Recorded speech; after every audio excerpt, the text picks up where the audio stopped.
अजून शांततेनं अहिंसेचा मार्गाने गेला आहे. कारण शिवाजी महाराजांची शिकवण आहे की धर्मासाठी तुमचा धर्मासाठी मरण ह्याचा अनुभव आमच्यासाठी होऊ शकतो.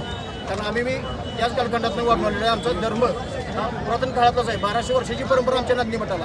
तुम्ही कमी समजू नका. एखाद्या वाटत असेल तुम्ही राज्य करतोय, जैन समाज एकत्र नाही. जैन समाज शांतताप्रिय आहे आणि शांततेनेच काम करत असतो. त्यांना काही गरज नाही ह्या गोष्टीची.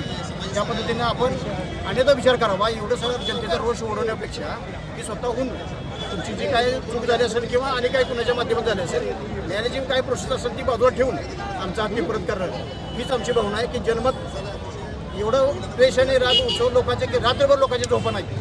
ह्या तुम्ही अजून ओळखलेल्या नाहीत. प्रत्यक्ष तुमचा सर्वे करा. आज कुठे गेली सर्वे PTI संस्था वगैरे ETV जी न्यूज कुठे गेल्या बाकी सगळ्या संस्था ज्या सर्वे करणाऱ्या. आज ह्या वस्तुस्थितीत काय चाललंय कोल्हापूर जिल्ह्यात, सांगली जिल्ह्यामध्ये, पश्चिम मराठवाड्यामध्ये काय चाललंय त्याचा सर्वे करता येत नाही तुम्हाला.